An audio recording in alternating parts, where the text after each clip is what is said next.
What's up, beautiful? Welcome back to my channel. If you're new here, my name's Kat. This is my channel. I had VSG surgery on September 1st, 2020, and today I'm going to be walking you through a VSG guide to cravings. So the first thing I'm going to do is tell you what my cravings are and then tell you how I deal with them.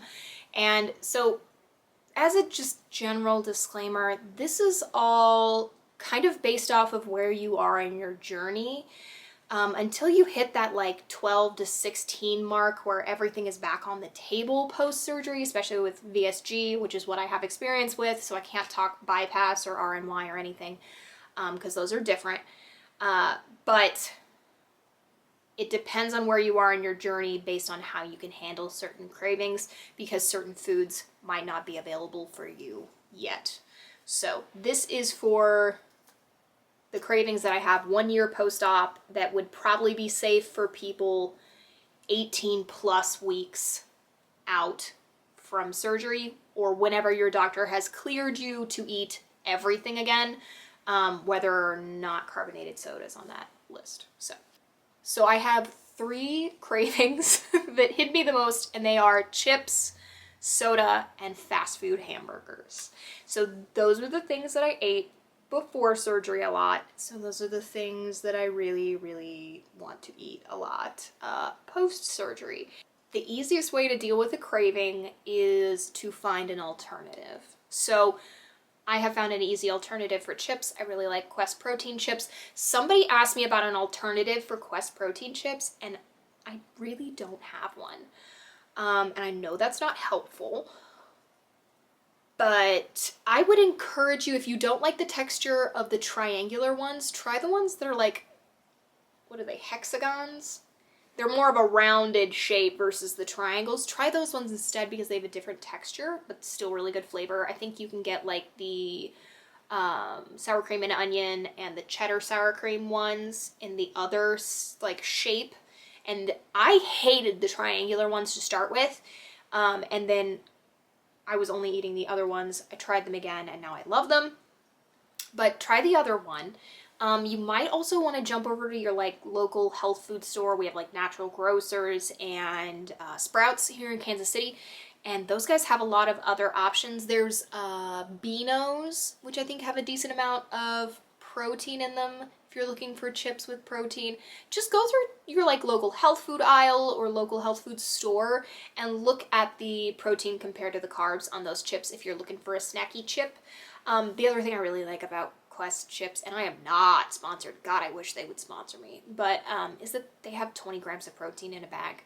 So if you're really hungry and you're on the run and you don't have time to stop for like an actual meal, it's a good way to get a good amount of protein in. And stay full while having a low amount of carbs and a low amount of calories. So the easiest thing to do is find an alternative. So that's what I've done with the chips. The soda is another issue, and I feel like I talk about this all the time. Some people's plans say you can have it, some people's plans say you can't. Mine can't, we'll leave it at that.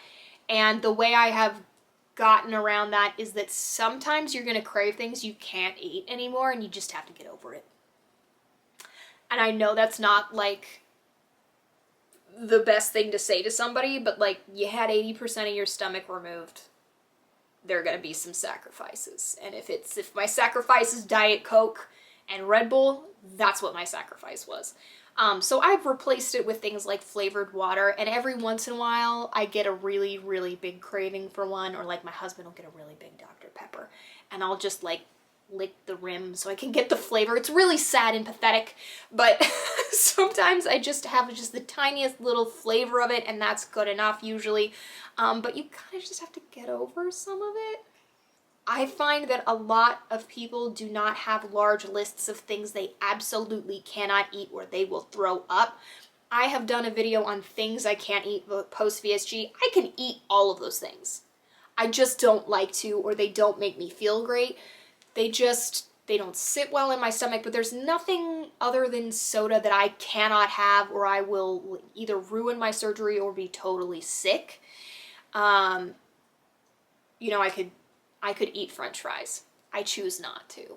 Sometimes I'll just have one, and that's usually good enough. Usually once I get the taste of it, then I'm good. And I don't want a lot more. I don't know, I had some Chick-fil-A fries a while ago, and I've told the story. When I say fries, I mean like 2.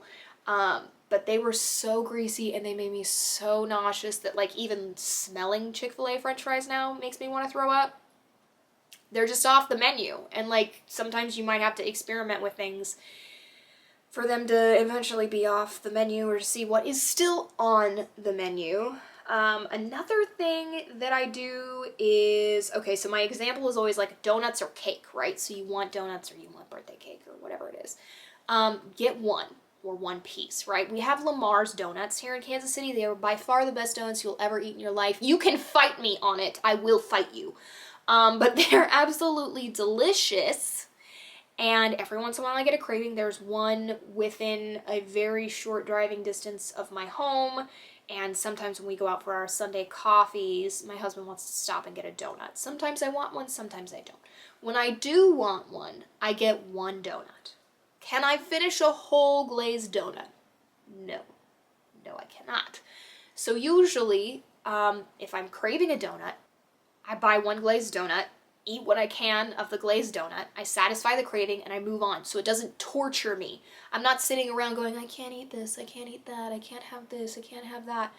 I can basically have whatever I want, and if I really want a donut, I'm gonna eat a few bites of one, the craving goes bye-bye, and I'm good. And my husband gets a half of the donut because I can't eat the other half. He loves this. He loves this part of the surgery. If I can't eat all of something, he gets it, and he loves that because we eat a lot of the same foods.